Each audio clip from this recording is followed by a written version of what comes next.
Hi, Jen. Hey there. What's going on?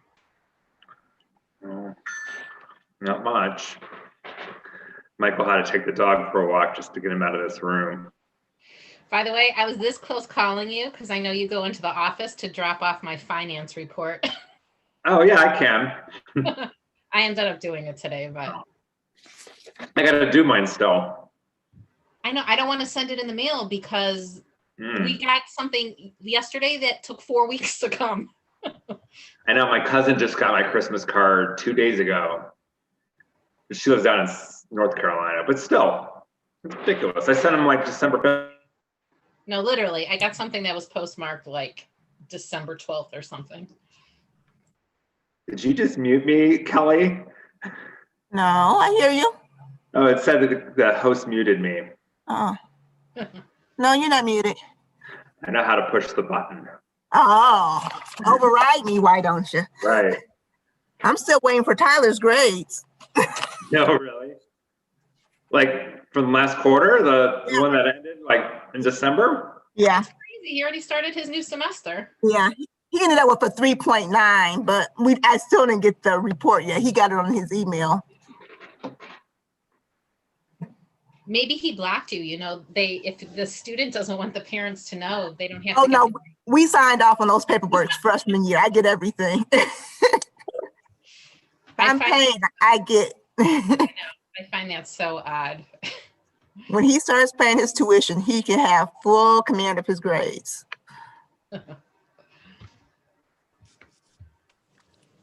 Hi, Sandra. Hi, how is everybody today? Good. How are you? Good.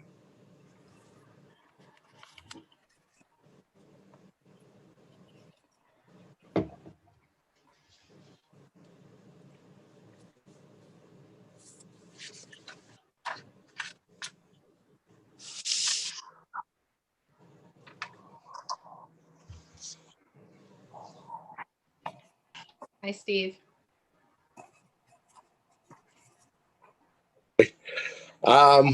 I am now the representative for Reaching Heights, and I'm supposed to go to University Heights City Council meetings. I'm also the only University Heights member on Reaching Heights. You drew the short straw, huh? I'm sorry, Steve. Is this a punishment? What did I do? We'll make sure it's a long meeting. Usually the Reaching Heights people don't come, so we're glad you're here. Well, they were excited. They said, well, now we have somebody to go. I promise I will mute myself. I feel like I've been to too many meetings with you guys lately. Nothing personal. Yeah. Not that you're not good company.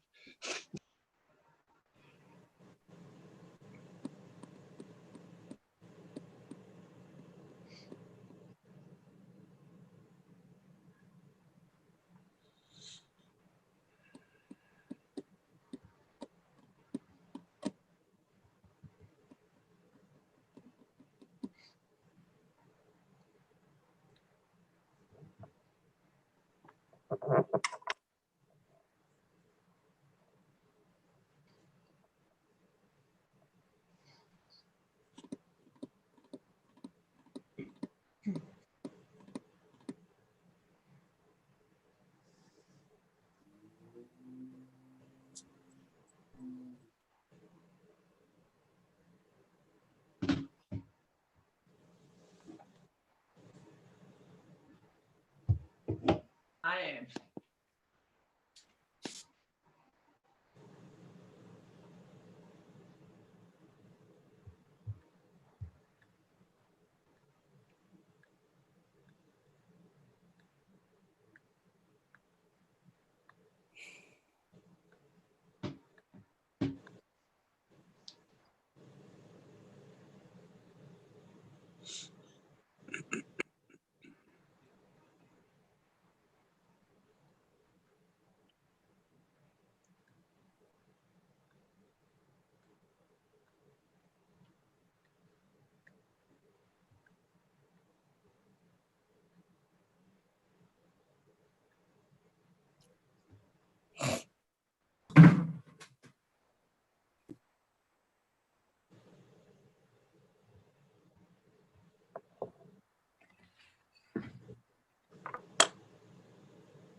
Good evening. I'd like to call the January 19, 2021 meeting of the University Heights City Council to order. Mrs. Thomas, will you please call the roll?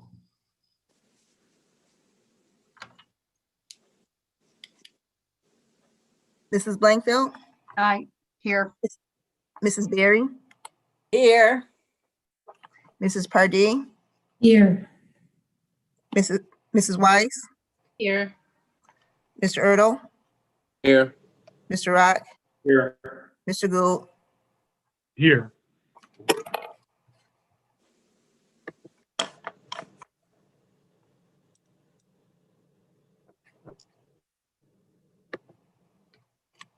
Will all those who are able please rise for the Pledge of Allegiance?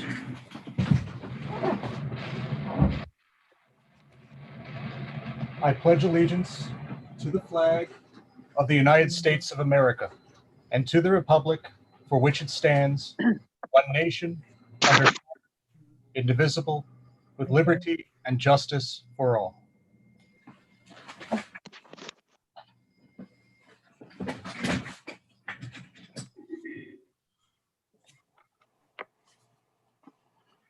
First item on the agenda is the approval of minutes.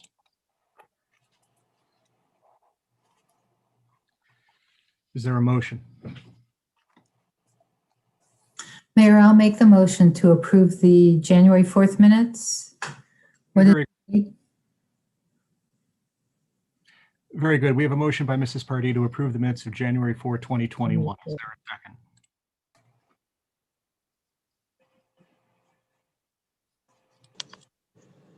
Second. Second. Okay, second by Mrs. Weiss. Is there any discussion? Okay, seeing none, Mrs. Thomas, will you call the roll? Mrs. Blankfield, Aye. Mrs. Berry, Aye. Mrs. Pardee, Aye. Mrs. Weiss, Aye. Mr. Erdl,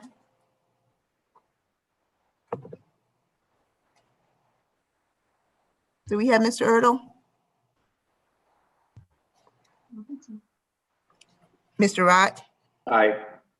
Mr. Gould, Aye. Okay, very good. The minutes are approved.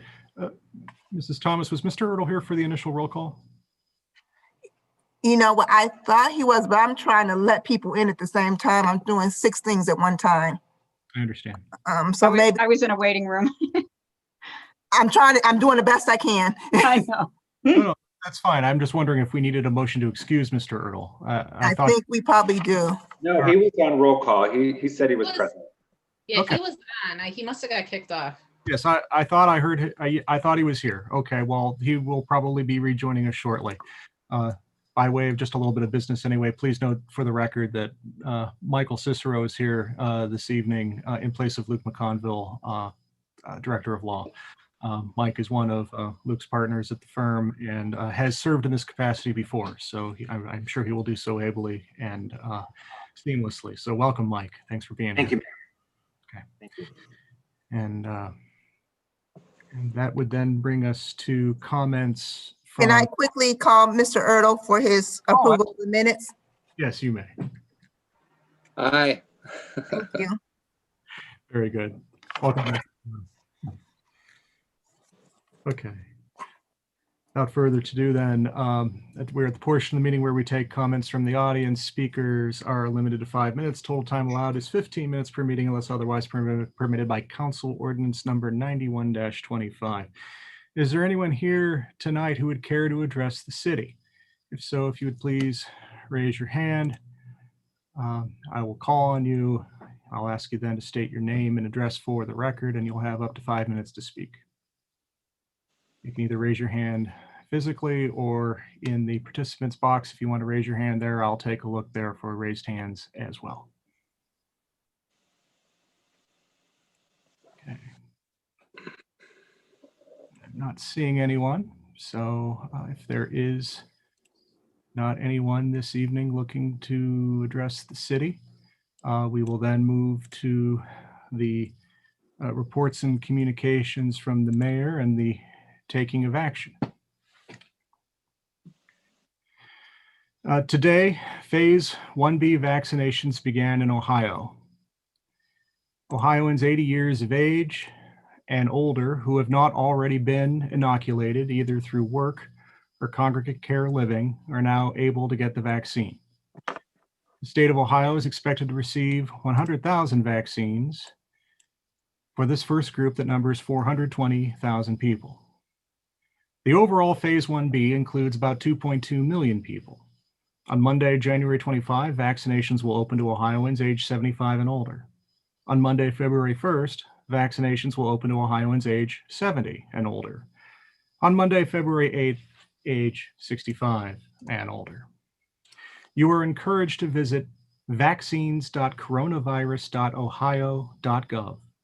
That's vaccines.coronavirus.ohio.gov to search for providers vaccinating in the current phase by county and by zip code. If you have older relatives who are not tech savvy, we encourage you to help your relatives navigate that site. We will also be updating our residents, as we have through the city's coronavirus email updates and through the At Your Service newsletter. The sooner we all get vaccinated, the sooner we can begin restoring ordinary activities. Speaking of one of those activities, it may still be January, but people are already looking forward to warmer weather.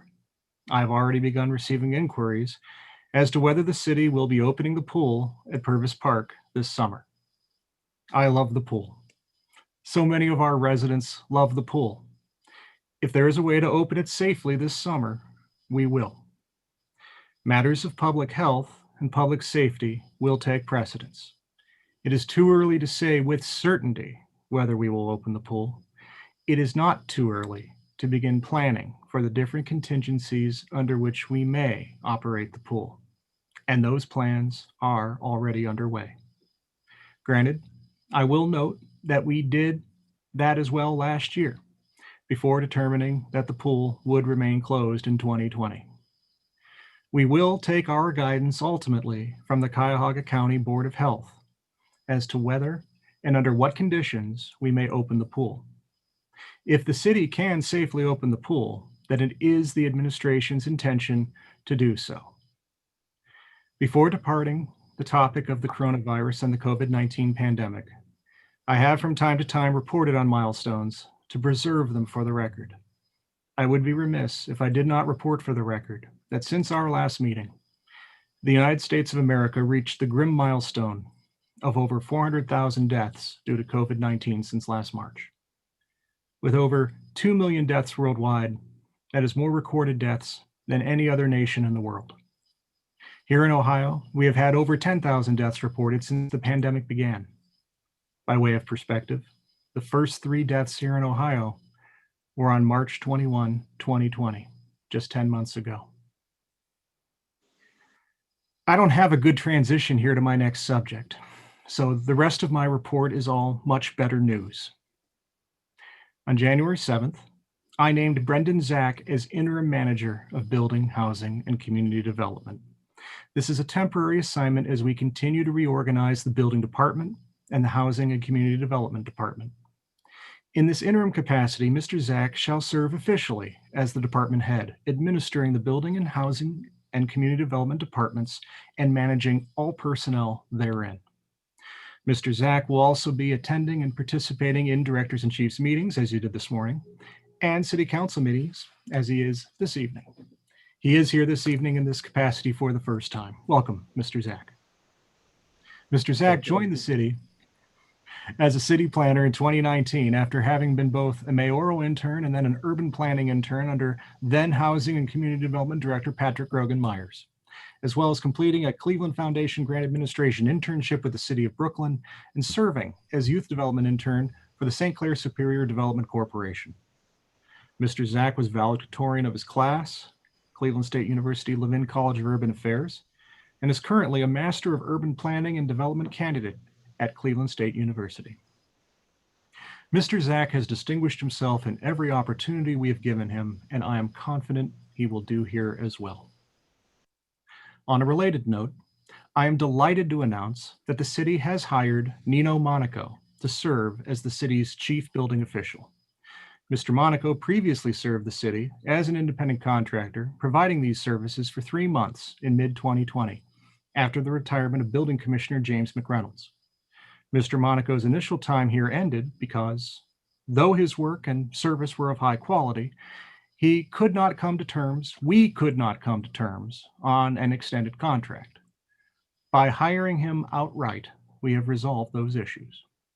Officially, Mr. Monaco will be working here in a part-time capacity, splitting his time with similar responsibilities he holds in the city of Macedonia and the village of Brooklyn Heights. While Mr. Monaco will be working part-time, his work will be focused exclusively on the role of CBO and not on department administration, as that will be handled by interim manager Brendan Zach. We will continue to rely on Howard Sonnenstein, among others, for the team approach we began developing in the department mid-last year. A job listing for an additional building inspector remains posted, as it has since October. Mr. Monaco has already started his work here at the city, his first day being this past Friday, January 15th. I'd like to take a moment to recognize the Honorable Ann Mannon for her service to the city of University Heights. Judge Mannon is moving out of the city and as a non-resident will no longer be qualified to serve on the Board of Zoning Appeals. I had the pleasure of working with Judge Mannon over 20 years ago as a judicial staff attorney at the Cuyahoga County Court of Common Pleas. While I was not assigned to Judge Mannon, I worked in the chambers adjacent, saw her every day, coordinated work with her and her bailiff, Georgine Wheelo. I appreciate that I've had the second opportunity to work with someone I respect and admire as much as Ann Mannon. Those second opportunities don't always come around. On behalf of everyone here at the City of University Heights, we wish Ann Mannon good health and much happiness. Related then to that, we have an opening on the Board of Zoning Appeals for a 2-year seat to commence February 1, 2021. Effective immediately, I'm accepting statements of interest and supporting materials, such as a resume or curriculum vitae, emailed to info@universityheights.com. I will accept and review applications as they come in. Though the BZA has quasi-judicial proceedings, one does not have to be a lawyer to serve on the BZA. A well-qualified applicant will have an interest in thoughtful land use, real estate development, knowledge of zoning, and an interest to learn, as well as an open mind and an eye towards the future, especially as the city prepares to undertake a comprehensive update to its zoning code. More on that tonight on the agenda. By ordinance, whoever is then selected and put forth by the mayor, of course, will then go before City Council for confirmation. There is, of course, a confirmation also this evening of Kelly Jablonski, who has served on the Board of Zoning Appeals since 2013, and we will be taking care of that presumably this evening. Thank you. This concludes my report. Which then takes us to the agenda and the motion to approve, letter A, motion to approve appointment of Kelly Jablonski to the Board of Zoning Appeals. As I was just saying, Ms. Jablonski has been on the board since 2013. She has served with distinction. There are materials in the packet where she has restated her ongoing desire to continue to serve the city in this capacity. She has been an asset to the board itself. She has made good observations throughout. Her attendance record is very good, and I was delighted to put her name back before the council for another 2-year term. So I know that Vice Mayor Weiss is the council representative to the BZA. Mrs. Weiss, is there anything you'd care to add with regard to Mrs. Jablonski? Yeah, I mean, it was a privilege to serve with her, and Kelly does an excellent job with all of her duties on BZA, and I'm happy that she's accepted another 2-year term. And I'd like to add to that too. Before I served on council, I was on the Board of Zoning Appeals, and I remember when that vacancy occurred, and I had asked her to join the Board of Zoning Appeals because her experience in development work would have been a really good asset to the team. And it's been tremendous working with her. She brings up very good points. I'm very excited that she's going to be on for 2 more years. And if there's no objection, I'll make the motion to approve your appointment of Kelly Jablonski for the 2-year term on the BZA, Board of Zoning Appeals. Wonderful. We have a motion to confirm Kelly Jablonski to the Board of Zoning Appeals for another 2-year term by Mr. Rock. Is there a second? I'll second that. We have a second by Mrs. Weiss. Is there any discussion on this motion? Seeing none, Mrs. Thomas, will you call the roll? Mrs. Blankfeld.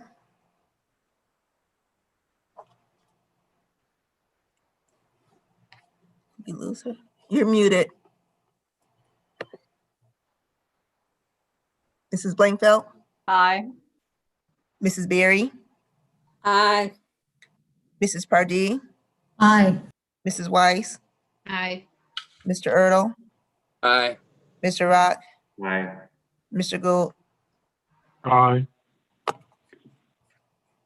Very good. Motion carries. And Mrs. Jablonski will serve another 2 years on Board of Zoning Appeals. Thank you. Next is item B, ordinance 2021-02, adopting codified ordinance section 212.05 entitled Construction Contractor Dispute Resolution and Administrative Claims Process, and further adopting the city's contractor dispute resolution and administrative claims process policy. This is on emergency. Mr. Cicero, I was going to have Mr. McConville speak on this. Did he ask you to speak on this evening? Yes, Mr. Mayor, he did. Wonderful. You have the floor, sir. Thank you, Mayor. Council members, this is an ordinance that is required. As you know, the Cedar Road resurfacing construction project is being funded by the Ohio Department of Transportation. However, as a prerequisite to getting that funding, and then we would select the contractor and then pay it accordingly, ODOT is requiring the city to enter into or to have in place a 3-step dispute resolution process. Now, in speaking with Mr. McConville before the meeting commenced tonight, the city has already done this informally. All it would be codifying that which is informally done. If there's an issue, Mr. Chuney goes out and deals with the contractor, and then the law department and the mayor get involved above that. The only additional step that would be required is the 3rd step in the proposed Exhibit A to the ordinance, which is that of a neutral third party that is agreed upon by both the contractor and the city. So with that 3rd step, and if this ordinance is passed, then ODOT will be able to enter into the agreement with the city and fund the project. Okay.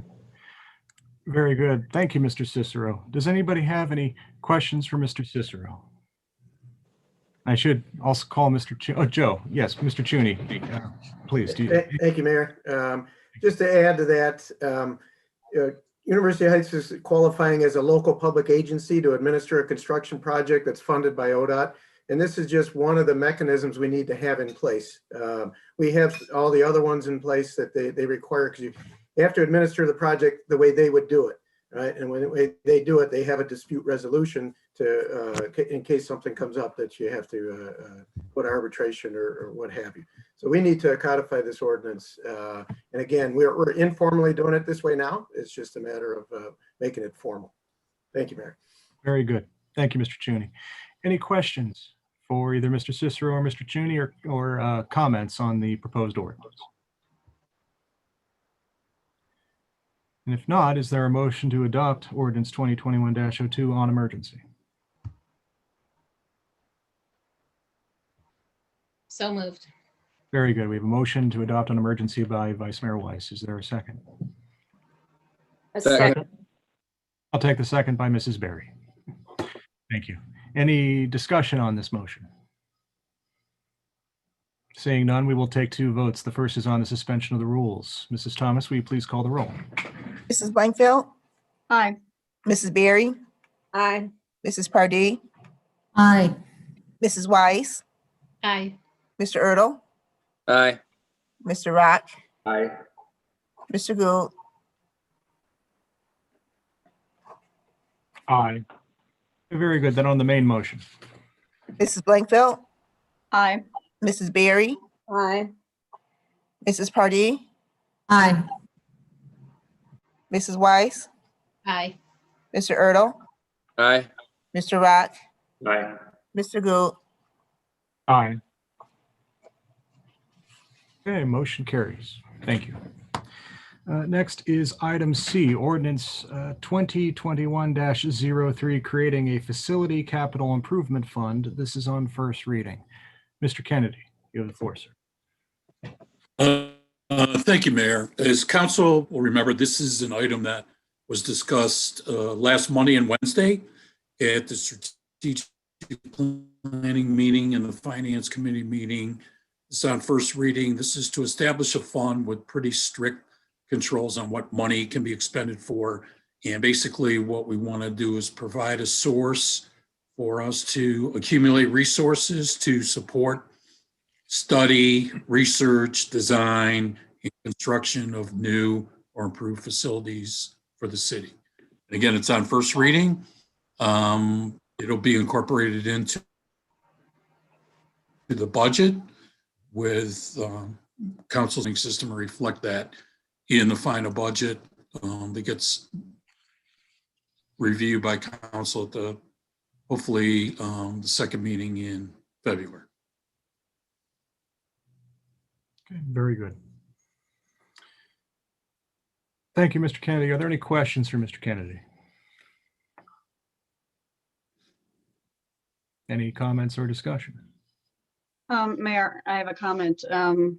I'm Yeah. delighted that we're doing this. It's a very smart way to manage our money.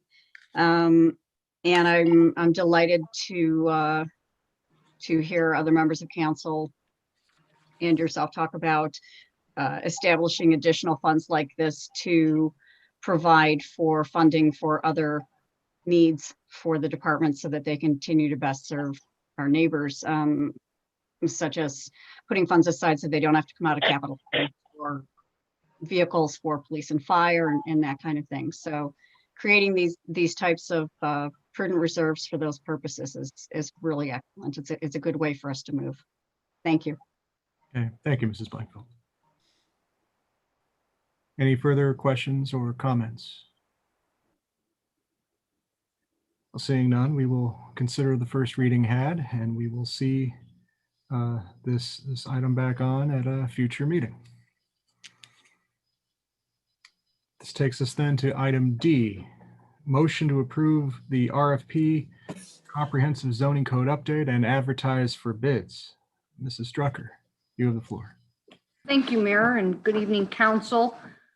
This is the item that came out of the Economic Development Committee meeting we had, reviewing the scope of services for a comprehensive zoning code update.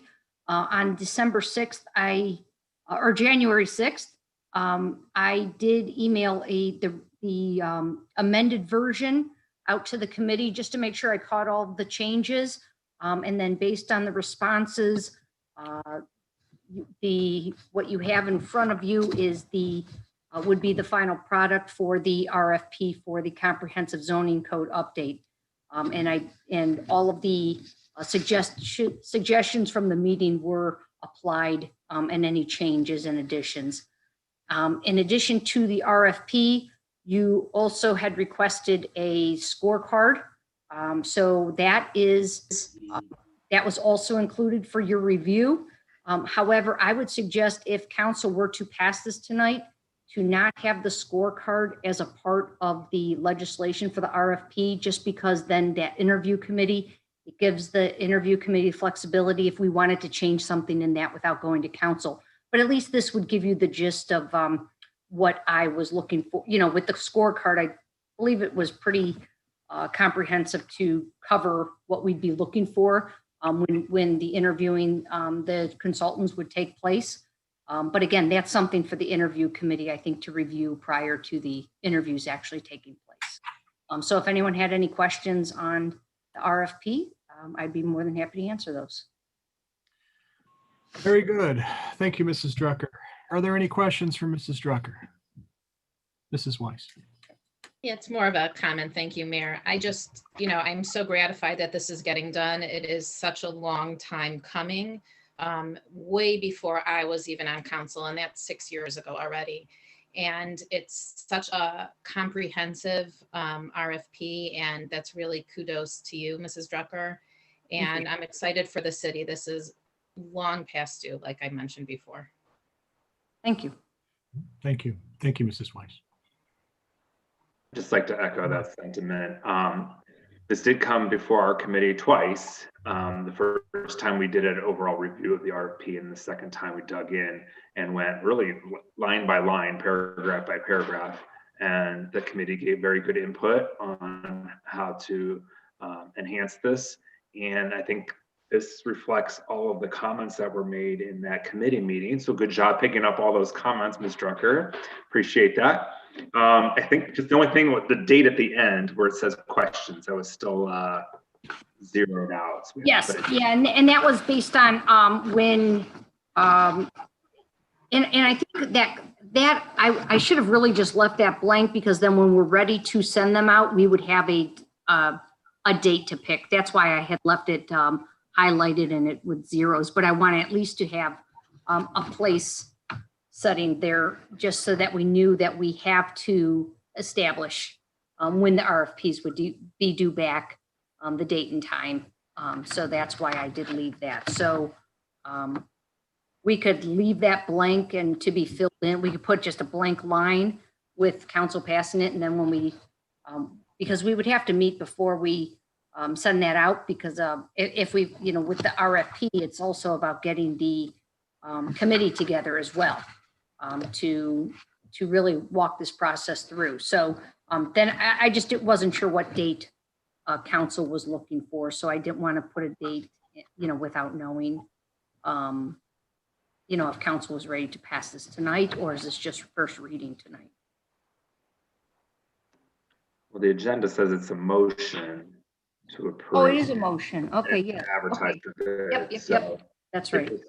If this passes, this would be, you could send it out as soon as possible, I believe, right? Okay. You don't have to wait 30 days.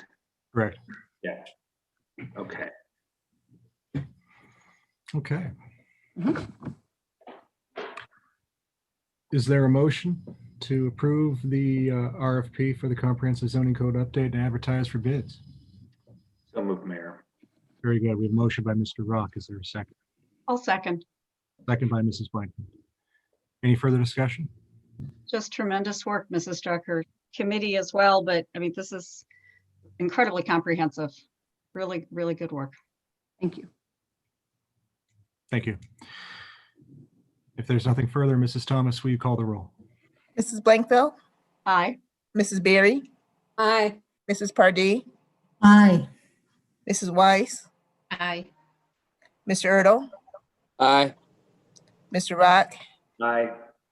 Mr. Gould. Aye. Very good. Motion carries. Thank you, council. Thank you, Mrs. Drucker. Next item on the agenda is item E, motion to enter a contract with GT Environmental, Inc. to survey University Heights residents regarding potential changes in city solid waste and recycling collection methods. Mr. Picorni, you have the floor, sir. Thank you, Mayor, and good evening, Council.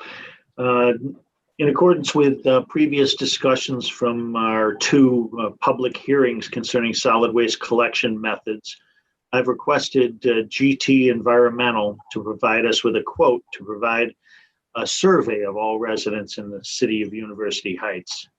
They provided the attached proposal that's in your packet, and the proposal provides two methods of doing this survey. One, prepare a cover letter, a complete survey, and do it all on paper, mail it to every resident within the city, and provide them with a postage prepaid envelope to return their survey. The second method was an online method to provide a web link to the survey. They'd provide the same cover letter, the same survey, but instead of having return postage paid and envelopes going back and forth, it would be a web link back and forth. In either case, GT Environmental has proposed a 5-task outline of what they would be providing. First, they recommend putting together a University Heights refuse collection evaluation team. In your packet, you'll see how they would provide that. Then they would develop a survey, and that team would be involved in picking the questions and guiding that process of how the survey would be prepared. Third would be the actual residential survey itself, whether it be done in method 1 or method 2, that being either a paper survey sent to everybody or an online survey. Fourth would be an evaluation and a final report of results, which would still include input from the refuse collection evaluation team as well. Then they would provide that final report and bring it to council and report back. I'm recommending in the motion to enter a contract with GT Environmental that we go method number 1, mail a paper survey to all residents within the city and give them a postage prepaid envelope so that we can get the results back that way. It'll be easier to track. It'll be more comprehensive in making sure that we get input from everybody that wants to provide input. And I think it's a better method of securing the information coming back that each resident would receive. And you wouldn't be able to Xerox these things and send back 5 or 6 of them. So it would be a one household, one response type system. So I'm recommending method number 1, and I'm hoping council will approve the mayor entering into a contract with GT Environmental to provide this survey. Thank you, Mr. Picorni. I'd like to take a moment now to also add some thoughts on this. The city is at a critical point in the decision-making process on solid waste collection and the method of pickup. In 2019, the city commissioned a solid waste study seeking expert analysis and advice on what we are doing and how we can do it better. Since commissioning this study in early 2019, we have not made capital purchases in the service department pertaining to solid waste pickup.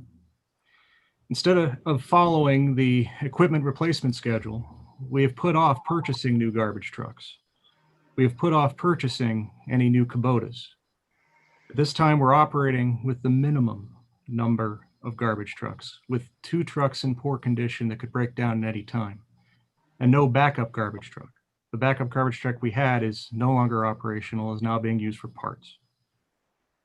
Because we've not followed the replacement schedule, we are in a position where if we were to keep backyard pickup, we would need to purchase a new garbage truck this year and every year for the next 5 years. And it bears repeating, we need 5 new garbage trucks in 5 years.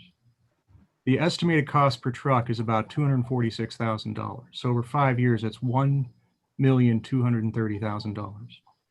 We also did not replace 2 Kubota rubbish scooters that were due for replacement in 2020 at $16,000 a piece. And there is 1 more due for replacement this year. So that's another $48,000. Because we are at the end of life on so much of this equipment, we must begin purchasing new equipment this year. This cannot wait another year or another budget cycle. And this necessarily means that we must decide what kind of equipment we are purchasing. We know from the solid waste study that if we change our method of pickup to curbside automated, that this will promote better recycling. We know from the study that if we change our method of pickup to curbside automated, we will reduce the risk of workplace injuries to our laborers. We know from this study that if we change our method of pickup to curbside automated, that we can reduce labor costs and perform the functions of solid waste disposal and recycling at a lower cost. That money can be returned to the community in the form of increased services, better senior programming, better community programming, enhanced recreational opportunities. The work of our laborers can be redirected to better leaf pickup, better park maintenance, better public works in maintaining our roads, our sewers, our catch basins, better public beautification. All things that I know we support, but all of which take a back seat to the current 4-day-a-week labor-intensive, and inefficient method of trash pickup. Earlier this month, Mr. Picorni, our service director, brought me the engineering plans to redo the intersection of Silsbee, Washington, Saybrook. The new construction is to be paid for by a grant from NEORSD, our sewer district, and the design incorporates features meant to keep water out of the storm sewer system. It calls for moving the corners, shortening the crosswalks, extending the tree lawns, and building natural areas with plantings that should thrive with the stormwater. The issue is that while we have our residents mow the tree lawns in front of their homes, the city really cannot reasonably expect that tree lawn rain gardens to be maintained by the residents who just happen to live behind them, which means that that will fall upon our service department. We are constantly adding to the list the number of things that we ask our service department to do, and something has to give. If we do not rebalance the workload of the department, or add employees, or do both, we cannot reasonably expect the department to take on more responsibility. Certainly, we want to facilitate the decision-making process, and we want to have council feel comfortable that they've considered all of the relevant support needed to commit to a process one way or the other. My initial heartburn about survey being proposed was that it would delay the decisions we ought to be making right now in the 2021 budget, decisions that cannot wait another year. The survey can be performed on a tight and ambitious schedule that gets us results in time to make our decisions before the end of March. With the consultants we hired, we already have the expert opinion. Hopefully with this survey, we will have a better understanding of the opinions and concerns of the residents, such that this council will be comfortable making the necessary decisions in the next couple of months that will best serve our constituents. Thank you. I open it up for discussion. Mayor? Yes, Mr. Gould. Thank you so much for the comments regarding the importance of the survey to our citizens. I think it was the majority opinion at the public hearings which were held and at which citizens were invited to come and provide commentary. I agree with you on the importance of this service to the city. It quite literally is one of the services that the city provides, which touches each and every household. Undoubtedly, such a service creates strong opinions when the idea of removing or altering it in some way is proposed, which is why I think this process is so important to get right. I know that my colleagues on council have varying views regarding the method that trash pickup, solid trash pickup should take in University Heights. And I know that our citizens have just as many views. I know that it's important to my colleagues to have their input heard as part of this process and to act efficiently, but also act with appropriate contemplation for the needs, the desires, and the opinions of our citizens. When I initially was approached in anticipation of the forthcoming budget process by Vice Mayor Weiss at the beginning of December, I reached out regarding the survey and was surprised not to receive an initial response. When Vice Mayor Weiss reached out to Mike Cook, I learned happily that you and Mr. Picorni were working on the proposal that we now see. I anticipated and hope that as this is a good first step, we'll have the opportunity to receive input from the members of the service committee and also to hear from members of the community, some of whom have experience with writing and distributing surveys. One of in my calls to members of council after seeing the proposal for the first time in the packet over the weekend, there are some really great things, I think, as a good base level for the proposal that we see today. There are some questions that members of council have, and there are some questions that members of the community have. Because I think we want to get it right, and because I think the chorus of voices who are affected and will have to make a really difficult decision, either way you cut it, eventually regarding solid waste pickup. I think that the best course of action here is to return this or to send this for consideration by the committee to continue that work, and then to bring it back once it's a little bit more fleshed out and in a more collaborative way. So for that, I would make a motion to refer the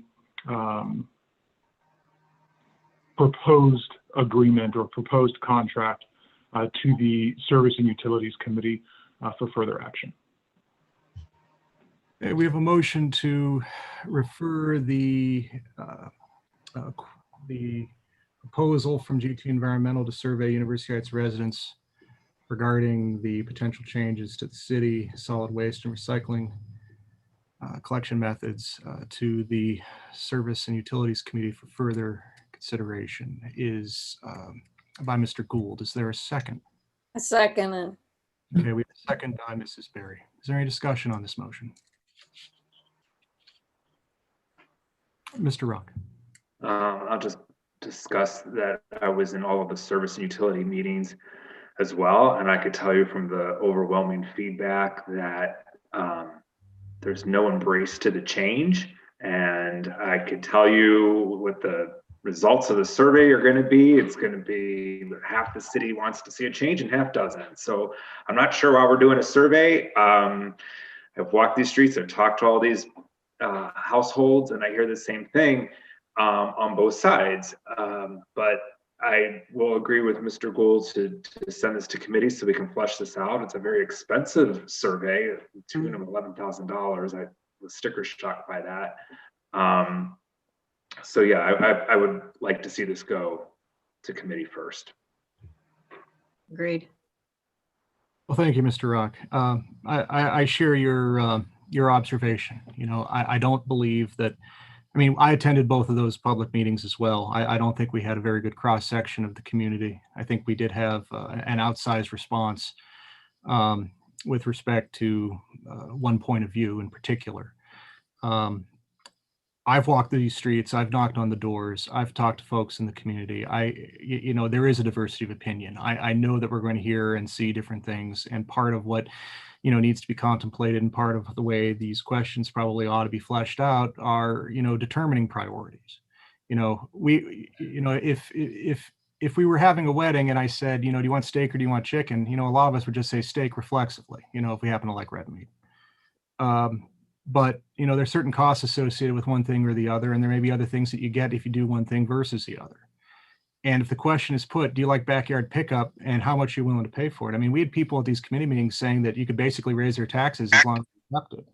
And I don't think that if that's what it came down to, that most people would feel so strongly about backyard pickup that they would actually agree to a tax increase in order to preserve it. I know that people did vote to raise their taxes at one point in order to continue that service. Well, that's not actually true.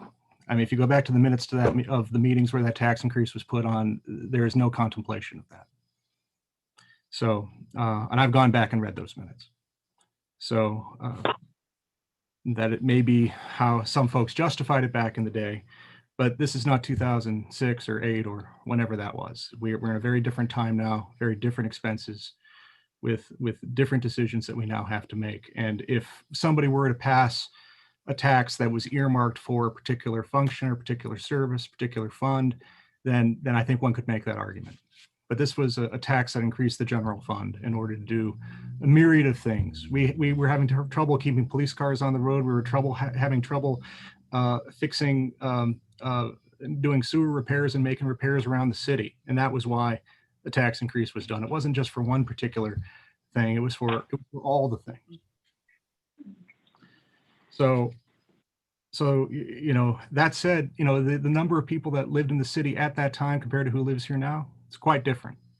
And, you know, it's I think worth going out, and if people don't feel as if they have a good idea from folks, that we go ahead and do a survey.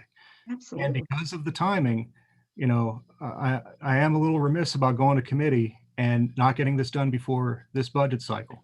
You know, I think I'm going to recognize Mr. Picorni here in just a moment, but you know, we are at the end of the life on these garbage trucks. And if we're going to buy new garbage trucks, we got to make sure we buy the right kind. If we're going to preserve the kind of method of pickup we have, we're going to buy one kind of truck. If we're going to move over to automated collection, we're going to buy a completely different kind of truck. And the city should not want to buy the wrong truck and then buy all new different trucks again. This got brought up by Mr. Wordheim in the finance meeting the other day. And I told him to hold that thought, but here we are. We're going to have to make these decisions imminently. Mr. Picorni, you have. I was just going to reiterate the same thing you're speaking of right now. We are very close to having a catastrophe with our garbage trucks. If one more garbage truck goes down, we will be renting a truck. Mhm. That cost will make $11,000 on a survey look very small. We will be spending thousands of dollars a week in order to rent a truck, in order to collect garbage. So this is something that's getting to the point that needs to have a decision made. We need to go one way or the other, and we need to make that decision. I would hope that this committee will meet soon to make a decision on the survey. We included in the survey proposal the purposeful method of keeping everybody involved. So we can put as many people on this evaluation committee as we'd like. We can all have an opinion, but we need to get the survey done and get a decision made. Or we need to throw the survey away and make a decision on our own without the input of the community. I agree, Mr. Picorni. And that's why I would urge that we go ahead and pass this motion today. And the Service and Utilities Committee should meet to work in furtherance of what's set forth in the schedule, as Mr. Picorni has just outlined. Mr. Rock. I just have to say that this sense of urgency is really news to me. I mean, I knew we needed a garbage truck. I didn't know we needed 5 of them. That's the first time I'm hearing we need 5 garbage trucks. I mean, we're talking about a fleet. This is the first I'm hearing of it. Now, Mr. Picorni, when you come to our committee meetings, you bring a report card of the condition, the age, and the makes and models of every single one of your vehicles in the department. And I don't remember seeing such a dire need for 5 new trucks. And I hope when we have this committee meeting, you reevaluate the trucks and bring an updated report card and bring the prior ones so we could see what had happened, what transpired over the last year. Because I just don't recall seeing that in the last report. Well, in the last report I provided you, which was 2019, I was recommending a replacement of a garbage truck in 2019, 2020, and 2021. That's 3. We are already in 2021. And what happened in 19? Did we replace anything in 19? We did not. We didn't do anything this year or in 20. Last year. And we have not done any budgeting for this year to replace a truck. However, again, I've put it in the budget to start replacing trucks. We need to pick which truck we're going to replace. Are we going to do it with an automated truck, or are we going to do it with a rear loader and continue our current method? It'll be interesting to see. We still don't have a budget presented to us, so we're still Yes, waiting on the that. Councilwoman is aware, the finance director and City Hall, you know, we're in the middle of a pandemic. We had people out for much of the end of 2020. And, you know, budget is being worked on and will be submitted in full shortly. And I believe We're looking forward to it. that we had people out on COVID leave for the better part of the last 2 months of the year. So any suggestion that we are somehow dilatory in putting the budget together when we're in the middle of a pandemic is a cheap shot. Actually, there's Okay, another word. whatever. We're not going down this road again. I, for one, am in favor of getting this to committee. I also never heard the urgency for 5 trucks like this. I also, we've known that we've needed a budget submitted. We wanted it to be in December. Every director was not on COVID leave for 3-4 months. So that's not an excuse, but this needs to go to committee. We have a committee member that's an expert in surveys. Maybe we can save money on this. I mean, we have a company who did the original report. I want to make sure that that's unbiased. I mean, there's a couple really big issues that the committee needs to discuss, and this can go quickly. We can have a committee meeting next week and we can discuss it. I have every confidence in Mr. Gould, you know, that we can fast track this. It's unfortunate that Mr. Gould didn't know that this was getting done, you know, a few weeks ago when I sent that initial email to Mike Cook with Mr. Gould and the mayor on the email to see what's going on. So I think this should go to committee as well. Well, you know, we got that email right before Christmas from Mr. Gould, together with an understanding that Mr. Gould was going to be out for the holidays, as a lot of people are. And we used that opportunity to see if we could even get a survey done in the short amount of time that remained before this budget season. Mr. Picorni consulted with GT Environmental. GT Environmental has no stake either way in what method of pickup the city ultimately decides to use. So, you know, I don't see a bias here, because the thing is, you know, they don't live here. Their garbage isn't being picked up here. We've already paid them for the other study. The 16,000 plus that we spent on the solid waste study there was no contingency there as to whether we followed any of the advice or not. So I don't believe there's going to be an issue of bias here. At least not, you know, with regard to that particular company. I would welcome, if we are going to refer this to committee, that it would be fast tracked, because there are answers that I believe this council is going to need. I would tell you that, as Mr. Picorni has said, that the schedules with regard to the trucks have been available to council and have been discussed previously. It's the accumulation of the time that we've taken, not investing in equipment over the last 2 years. We commissioned the study back in 2019. It all made sense to us then to not make additional purchases of garbage trucks or Kubotas while we were looking over the study. We had the draft study results in July of 19. We had the final result in May of 2020. It's now January 21.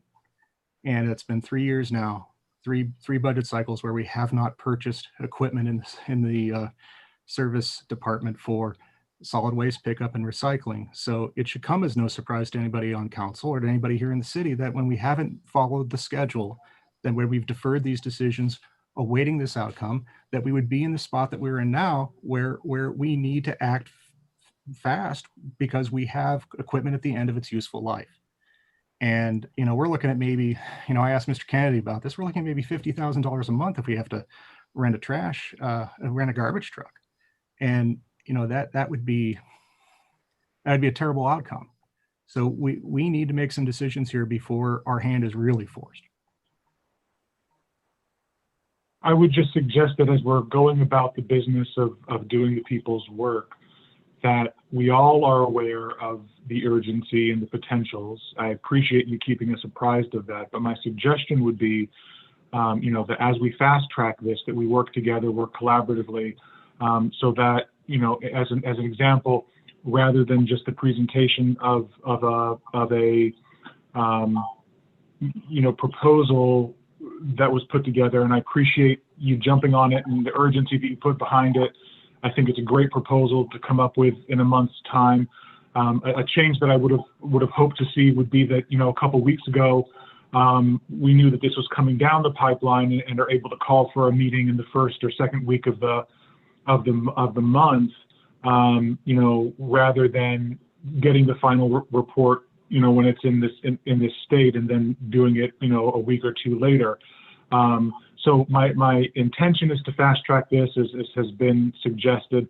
My hope is that as we work together, you know, with the administration and council together, we'll be able to get this done. And I have every confidence that, given everyone's inclination and this shared sense of urgency, that we'll be able to get through this in a way that respects not only the urgency, but also the process and the citizens that we serve.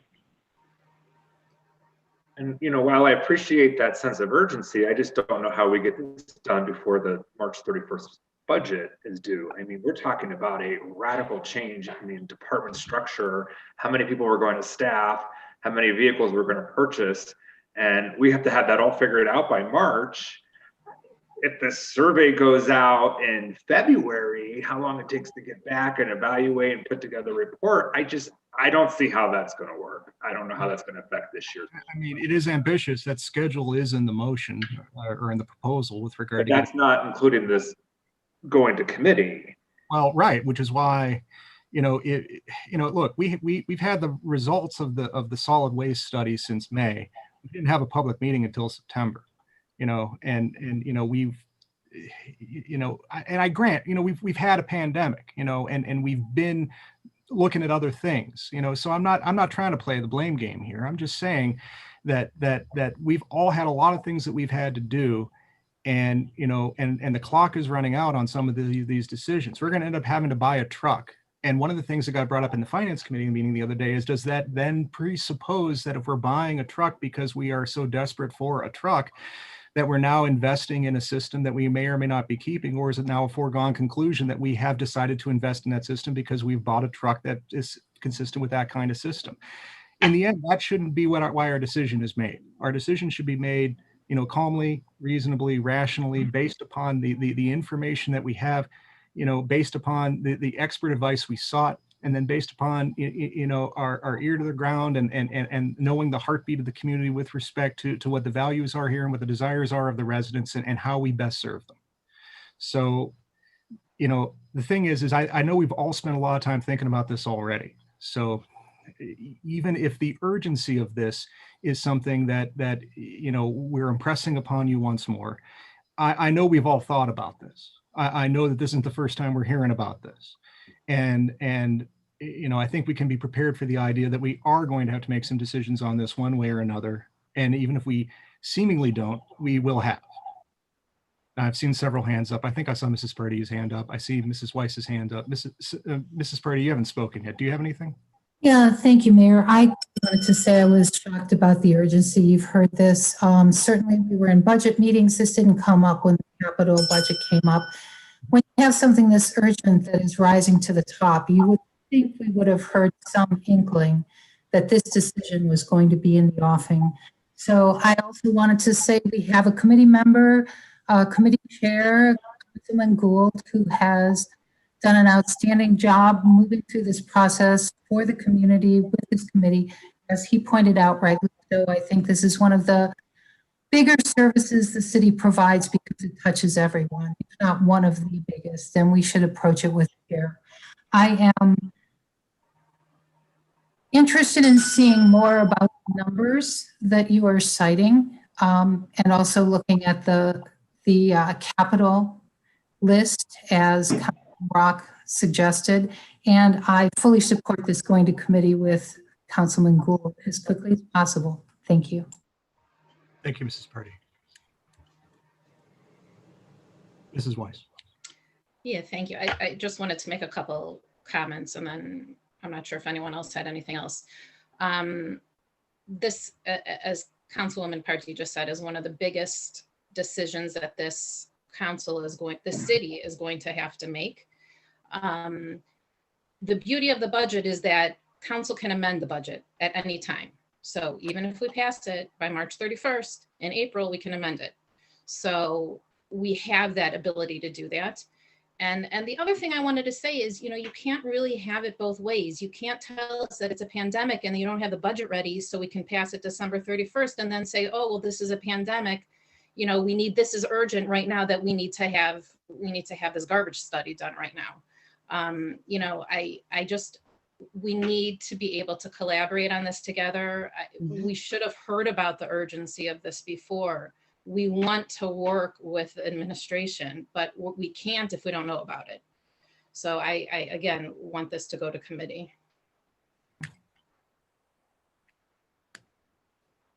All right, Mr. Picorni. I just wanted to address some of Councilman Rock's concerns about timing. If we approve this tomorrow, it does not mean that we're going to start firing staff and changing the method in which we do things. This is a process that's going to take quite a while. First of all, you've seen in the past when we've purchased garbage trucks, they take almost a year to receive. So even if I go with a state purchase truck where a price is already set and I order it today, it's going to be a good 8 to 9 months before I see that vehicle. In addition, the same thing applies to if we automate. If you're going to be purchasing carts for every home, you're going to be first going through a process of however we're going to purchase them, whether we're going to open bid or whether we're going to go through a public source that's already been bid. Then you have to order them, then you have to process them, then you have to distribute them. All of these things take a lot of time. So what we're pushing for now is a decision as to what we're going to do. Then we can get on the road for all these changes. It's not going to be March when we start laying off staff and deciding how that's going to be done. It's going to be a 2-year process of change. Thank you. Okay. Thank you, Mr. Picorni. No, but you basically confirmed my viewpoint that we will have to lay off staff if we do this change of garbage pickup, that there will be a reduction of staff, correct? You're muted. Yeah, Mr. Picorni, you're muted. Yeah. I'm sorry. No, we did not say that. You said that though. You said before we lay anybody off. The discussions we had through committee was that if we were going to reduce staff, we were going to do it through attrition. We had never really discussed at any committee meeting that we were going to lay off staff. Well, the report indicated that that's how we would save staff money. over time. But the report indicated the only savings in money was through a reduction of staff. That's not 100% accurate, but also the reduction in staff over time through attrition is a method of reducing staff.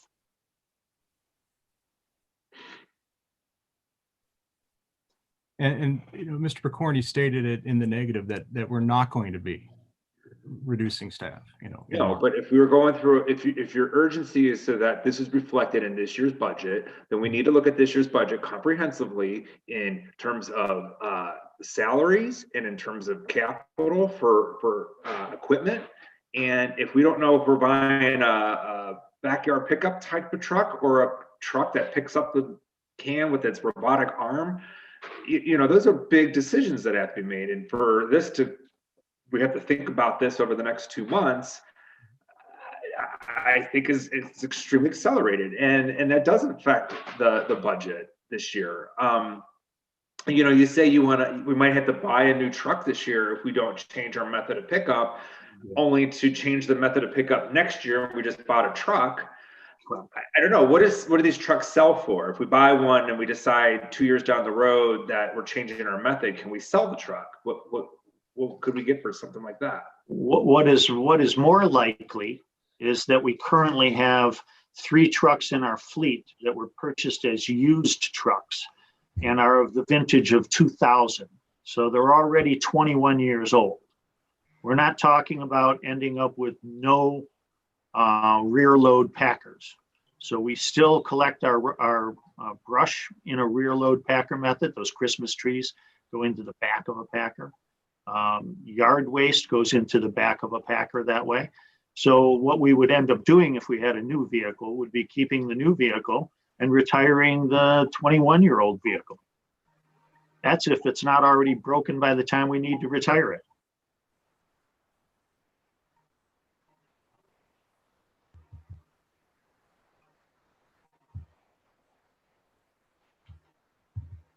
Call the question.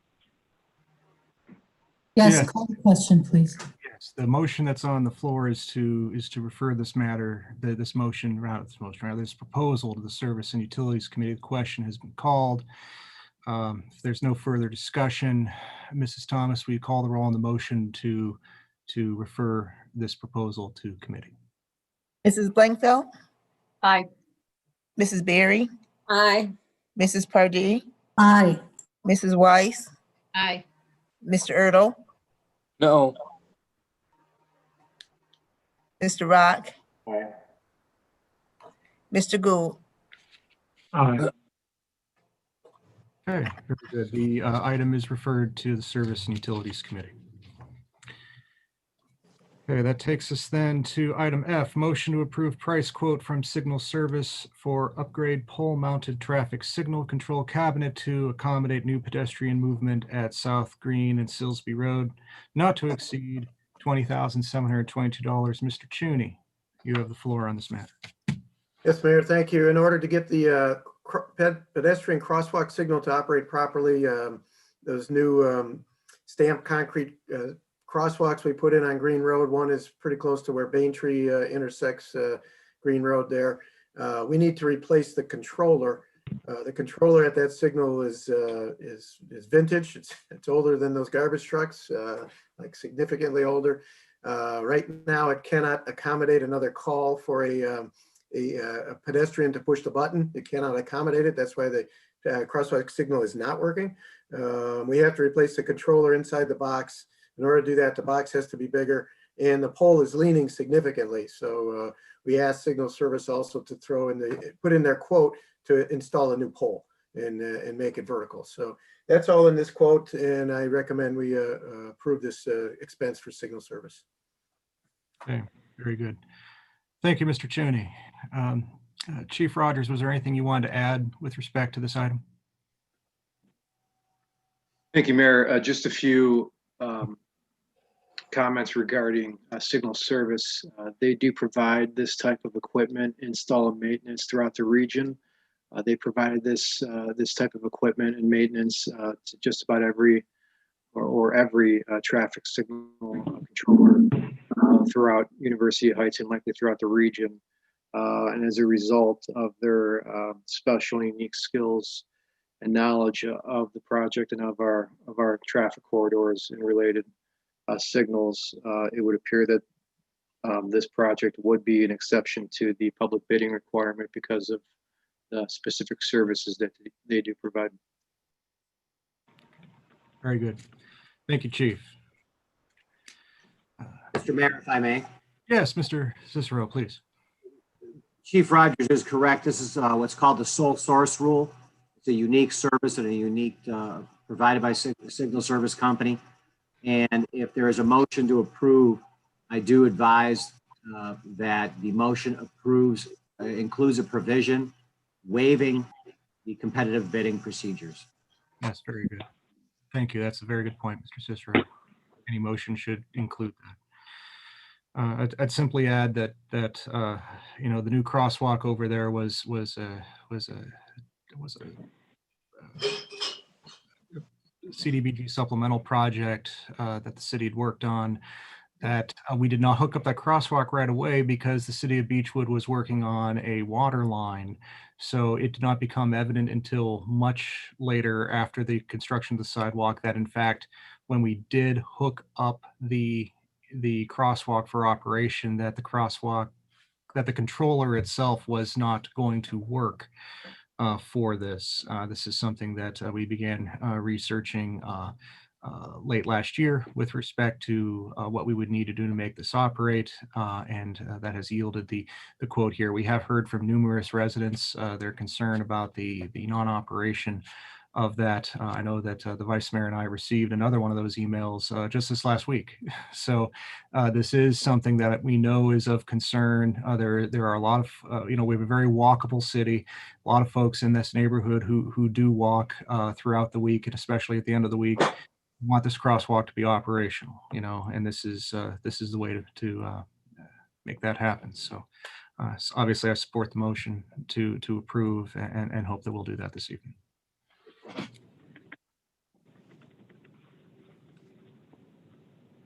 Well, Mayor, I'll make the motion to approve the price quote from Signal Service for the upgrade not to exceed $20,722, noting that it is a unique need and purpose, and we are waiving the requirement to put this out for bid. Okay, very good. Thank you. We have that motion by Mrs. Pardee, including the waiver for competitive bidding. Is there a second? I second it. Okay, second by Mrs. Berry. Any discussion on this motion? Seeing none. Mrs. Thomas, we call the roll. Mrs. Blankfeld, Aye. Mrs. Berry, Aye. Mrs. Pardee, Aye. Mrs. Weiss, Aye. Mr. Erdl, Aye. Mr. Rock, Aye. Mr. Gould. Aye. Okay, very good. Motion's approved. Next is an add-on item, item G, Resolution 2021-04, proclaiming January 18 through 24, 2021 as Community Risk Reduction Week in the city of University Heights. Chief Perko, you have the floor, sir. Thank you, Mayor. Good evening, Council. Thanks to the Mayor and the Clerk of Council for adding this late on the agenda. I felt that this was a very important item to get added on here. Community risk reduction is something that we have been looking at for a couple of years now, formally in the department. This is a process to identify and prioritize risk in the community. They're data-driven and go into the strategic planning of the department, allocation of resources, and look at the overall impact of our resources and how we serve the community. Each year, our incident call volume rises, and we need to be looking at not only how do we respond to those emergencies after they happen, but how we can start looking at preventing some of those and reducing call volumes. That's what this process is for. It looks at 6 different components, from identifying the risk, prioritizing those, developing different strategies and mitigation efforts, preparing plans, implementing them, and then evaluating them. There's been a number of these that we have starting in 2018, and we've been going through that 6-cycle process. I've mentioned at various committee meetings, safety committee meetings, the 5 E's of community risk reduction. Those are education, engineering, enforcement, economic incentives, and emergency response. So we've done different things over the course of the last few years, looking at an effective response force and our deployment, different types of fire protection enhancements in our buildings, how we can conduct fire safety and community engagement efforts, and collaboration with partners like the Red Cross with our smoke detector program, and enforcing the code and doing ordinance updates. We had hoped to start some of these type of implementations last year with our home safety inspection program. The pandemic did not allow for that to be kicked off the way we intended, but we're looking at how we can try to do that into 2021 here. We did host a virtual open house during Fire Prevention Week to try to engage with the community for fire safety efforts. So those are just some of the ways that we look at community risk reduction. And we're looking to do that more formally here with the recommended proposed resolution, putting it in the community and in the fire department's sites here to proclaim Community Risk Reduction Week this week in the city. Okay, very good. Thank you, Chief Perko. Are there any questions for the chief? Are there any comments? Is there a motion to adopt the resolution? Also move, Mayor. Very good. Thank you, Mrs. Blankfeld. We have a motion to adopt the resolution by Mrs. Blankfeld. Is there a second? Second. Second by Mrs. Purdy. Any discussion? Seeing none, Mrs. Thomas, we call. Mrs. Blankfeld, Aye. Mrs. Berry, Aye. Mrs. Pardee, Aye. Mrs. Weiss, Aye. Mr. Ertl, Aye. Mr. Rock, Aye. Mr. Gould. Aye. Okay, very good. The motion passes and the resolution is adopted. Item H is a motion to hold an executive session immediately following this regular meeting for the purpose of discussing personnel, legal, and/or real estate matters. Administration has nothing to bring to the council tonight in executive session. If there are no, yes, Mrs. Purdy. Council would like to hold an executive session with the mayor and law director to discuss legal matters.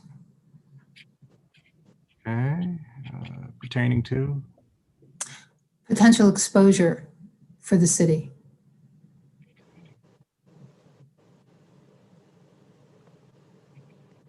Mr. Cicero, is that adequately stated for purposes of executive session?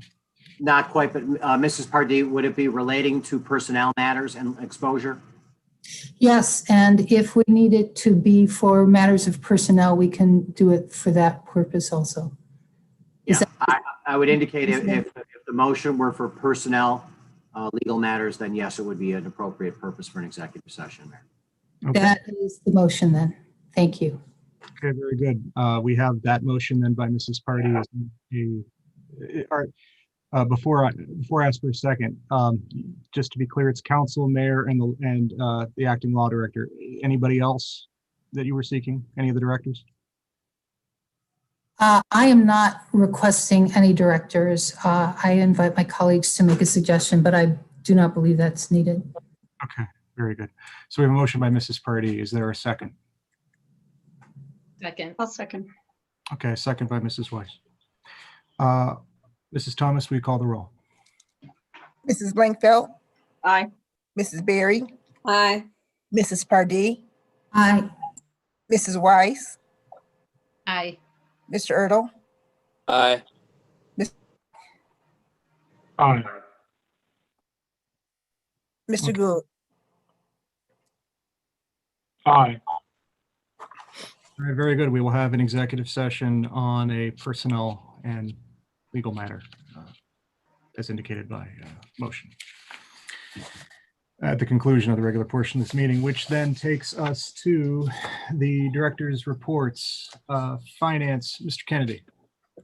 Yeah, thank you, Mayor. I'll be working the balance of this week on finishing the rest of the budget that would include the capital fund and the special revenue funds that were left out of the initial dissemination that went out for last Wednesday. Hope to have that. We got some last minute changes that I just became aware of. So hope to have that and get that out starting piecemeal to everyone after I have a chance to review that with the mayor. So that should be later this week. So everybody knows we got the W-2s out today, thanks to Delise Ballant, who worked over the weekend to get those done. She's now going to tackle getting out the 1099s prior to the end of the month.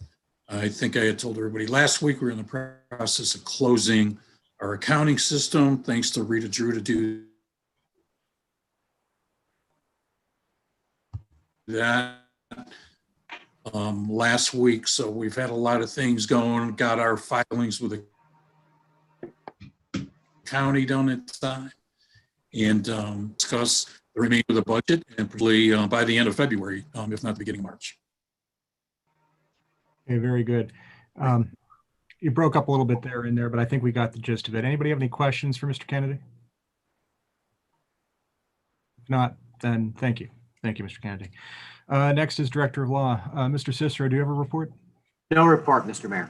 Okay, very good. Thank you. Public Safety, Police, Chief Rogers. Thank you, Mayor. Council, tonight I'm reporting on two items. The first is related to the multi-year Lexipol project that I was working on weekly, again, going back the last 2 years, just to refresh the project. That what it provides is policy that's constantly updated for officers that reflect recognized best practice, state law and federal law, also Ohio Collaborative and Criminal Justice Services requirements. So for the past 2 weeks, I've been meeting weekly with Lexipol representatives and also members of my staff to go through thousands of pages of policy and procedure to cross-reference and extract information to create a new Lexipol policy and procedure manual for the department. So at this time, that modification process is complete. We will be anticipating a rollout of the manual next month for a 3-month review process to begin with implementation after that. So again, a very significant multi-year project that ultimately provide policies to officers that are always current and up to date, and will create consistency and accountability in our services to the public. It also has a significant amount of training built into the user interface, that being from our officers' perspective on a daily basis, where they won't just become familiar with the policies on a daily basis, but they'll have training that requires them to apply the specific content that's been created. And also during this process, it's allowed for modifications to meet the community needs and expectations for our policies as well. So going forward, we're real excited about this program and it being finished after 2 years of a very tedious process. So that's the first item I'm reporting on. The second involves a county-wide program that's been kind of sponsored by the Adams Board. You may or may not be familiar with, but county chiefs in this region have been meeting with representatives of the Adams Board regarding a program that they've been working on for a few years as well, known as a diversion program. So what this will provide after April 1st is another option for officers to recommend or to take people to get services they may need that they would not get in a jail setting or an emergency room type setting. So this facility again is going to become operational April 1st with the intention for crisis intervention and stabilization services for people that want to go into the service voluntarily, obviously. And again, now it's another option that law enforcement has to provide additional resources to people in crisis that we encounter that we truly have never had before. These subjects would normally, if it was necessary, end up either in jail or in an emergency room, and now they'll have placement in this type of facility for 7 days minimum of services that can be provided to them, and then that can lead to more long-term placement of additional resources. So without a doubt, this has been a long time coming, and it's going to be, I think, a very positive impact to the community. Very good. Thank you, Chief Rogers. Does anybody have any questions for Chief Rogers? Okay. Seeing none, thank you, Chief. Thank you for the work you've been doing on those fronts. Public Safety Fire, Chief Perko. Thank you, Mayor.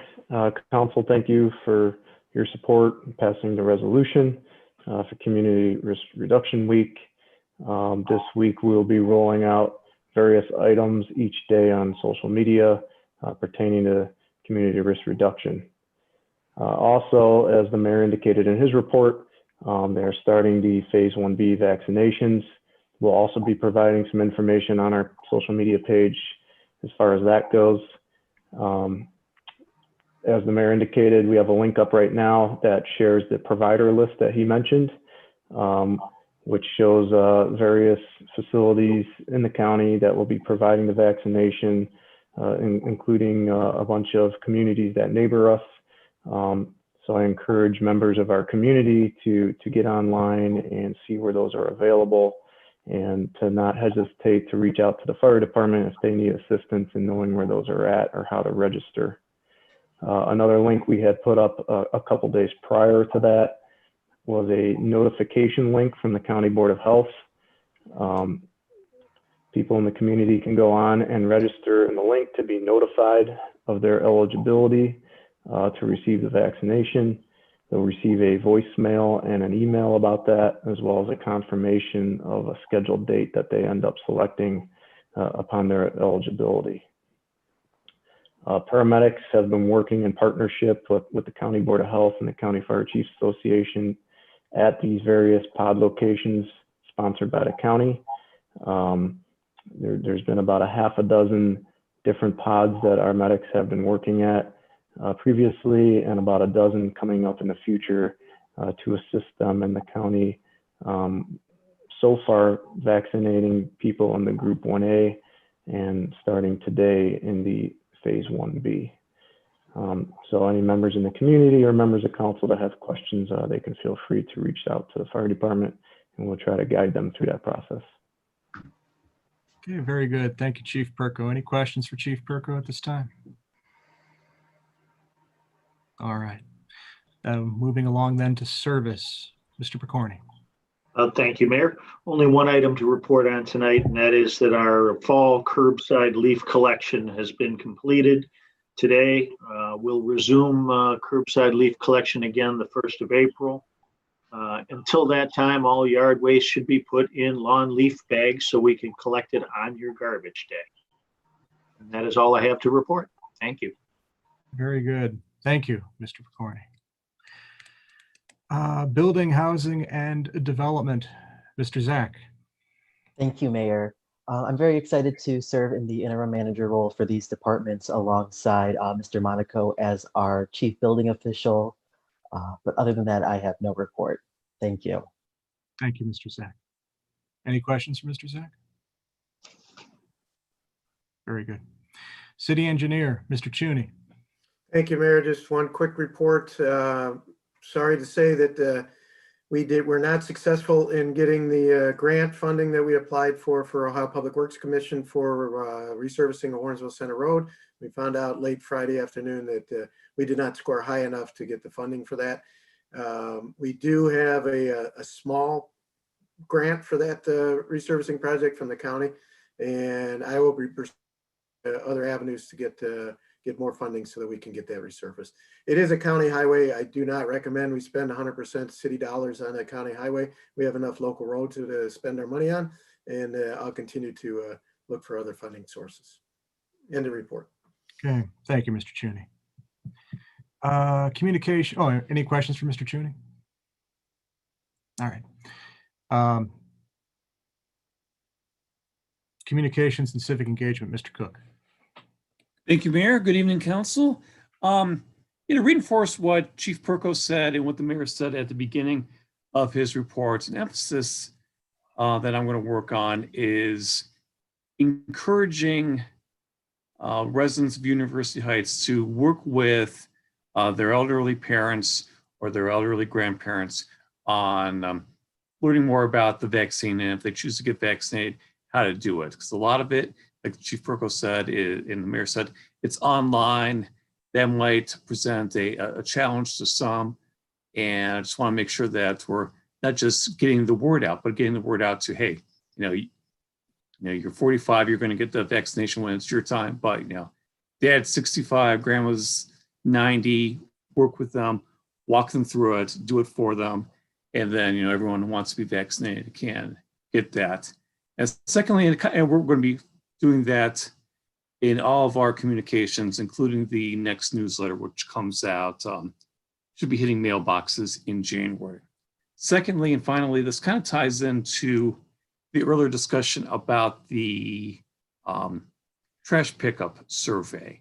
I agree with Mr. Pokorny that I think the best way to do this would be the old-fashioned cover letter survey in an envelope with a postage paid return envelope, because in the past we've gotten better responses from that. I've talked to council members Gould and Weiss about the survey that was done 5 or 6 years ago. There was a nice response rate to that, but also I think we would have a lower rate just because of people not seeing or not responding because they're having trouble with the technology. A lot of older folks aren't online, and even people who are, I missed the email, because how many spam emails are you getting nowadays? I strongly feel that, for what it's worth, in my opinion, is the first option would be the best way for that. But that's my report tonight.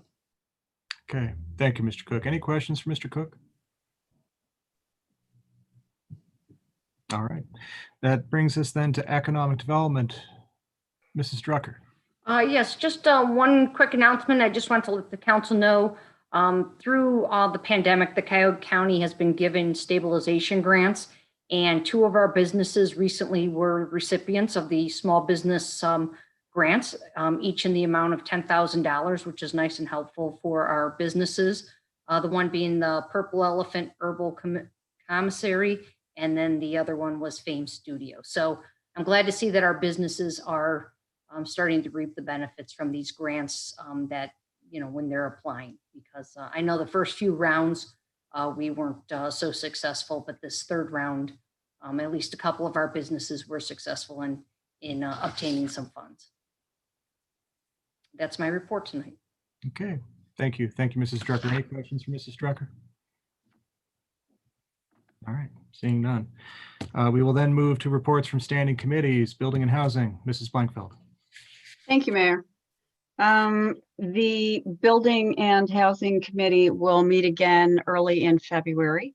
We are further refining the rental ordinance. Our law director, Mr. McConville, is in conversation with Ms. Trammell at John Carroll University. And there are a few other points that we're just refining. So we plan on meeting again in early February.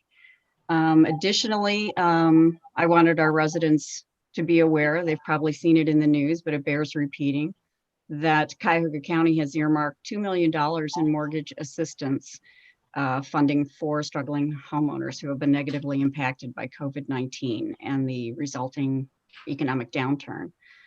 They can apply for this one-time zero interest deferred loan to catch up. There are various eligibility factors which are governed by HUD guidelines and other qualifications. The assistance is provided through the U.S. Department of Housing and Urban Development, and they can find out more by calling 216-600-2814. So hopefully that'll help some folks that may be struggling during this difficult time. That's all I have to report this evening. Thank you, Mayor. Very good. Thank you, Mrs. Blankfield. And thank you for helping get the word out about the mortgage assistance program. Next is community outreach. Mrs. Pardee. Thank you, Mayor. On January 11th, the Community Outreach Committee met. We hosted Danielle Cosgrove, the director of the Cleveland Mediation Center. She described the center, what they're working on. This is a local center that is training nationally because of their expertise.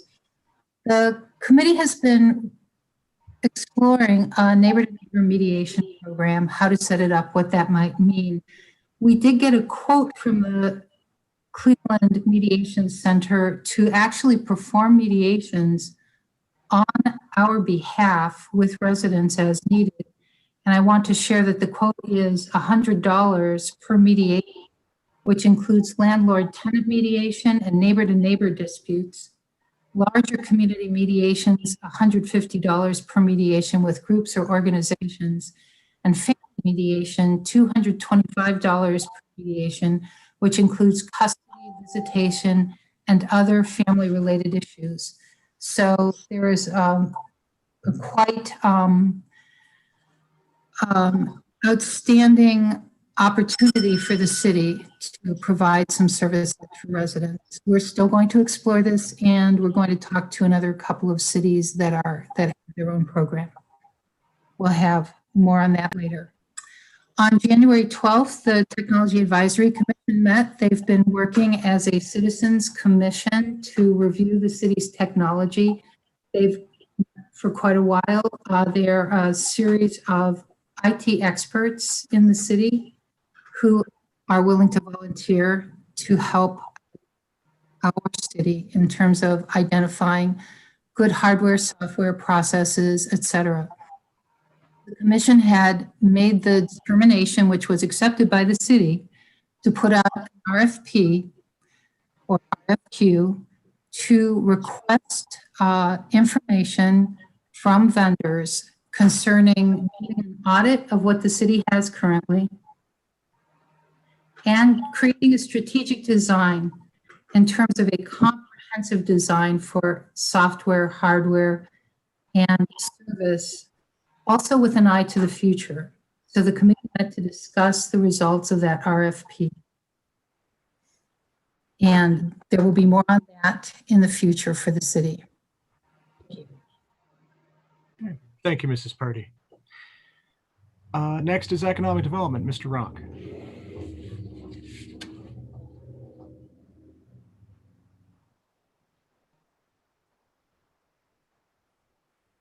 Mr. Rock, do you have a report this evening? I must have been muted. No report, Mayor. Oh, very good. Thank you, Mr. Rock. Finance, Mrs. Weiss. Yeah, thank you, Mayor. The Finance Committee met last week. We hope to have at least 2 more meetings within the next 3 weeks to finalize the budget. So in March, we can have it on first reading and second reading to approve the budget.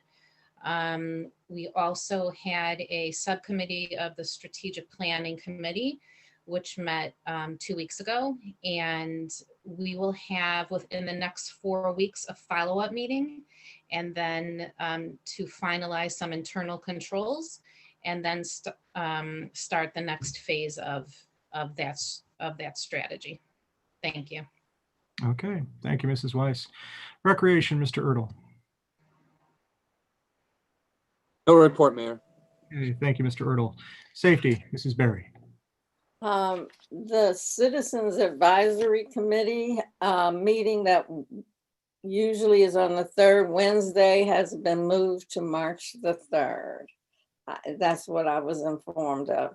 And hopefully they will have reviewed the legal, the legality of the recommendations by that meeting.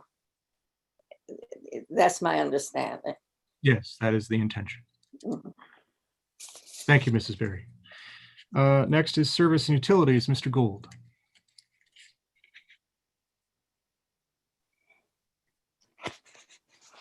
You're muted, Mr. Gould. Thank you, Mayor.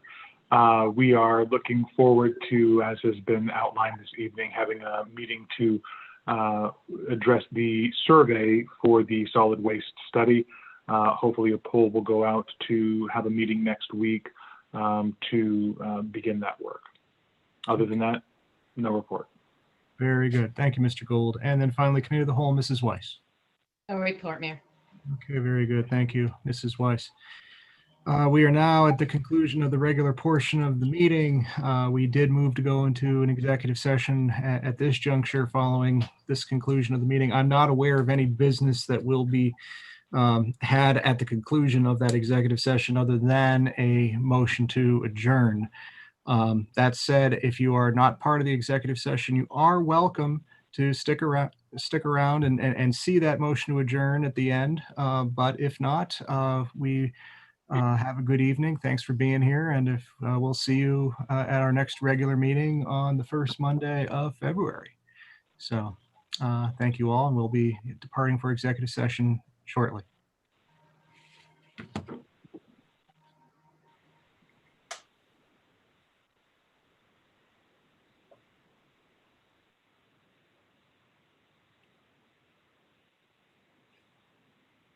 Okay, I've just been made the host, so I can create a breakout room. I will assign folks manually. Sign. Langfeld, Mr. Rock, Mr. Gould, Mrs. Weiss, Mr. Cicero, Mrs. Berry, Mrs. Pardee, Mr. Erdl, 1, 2, 3, 4, 5, 6, 7, 8, and me. Although, again, I got to figure out how to add myself. This is what happened last time. Is I created the executive session because I was made the host, and then I couldn't go. Let me see if I can trick this thing. No. Well, here, I'll open the room and then I will attempt to join it. Very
Is there a motion to return to regular session? So moved, Mayor. Okay. Second. motion By Ms. Hardy, second by Mr. Gould. Mrs. Thomas, please call the roll. Mrs. Blankfeld, Aye. Mrs. Berry, Aye. Mrs. Pardee, Aye. Mrs. Weiss, Aye. Mr. Erdl, Mr. Rock, Aye. Mr. Gould. Aye. Okay, we are back in regular session. Is there a motion to adjourn? So moved. So moved. Okay, Second. motion by Mrs. Blankfeld, second by Mr. Gould. Mrs. Thomas, will you please call the roll? Mrs. Blankfeld, Aye. Mrs. Berry, Aye. Mrs. Pardee, Aye. Mrs. Weiss, Aye. Mr. Rock, Aye. Mr. Erdl,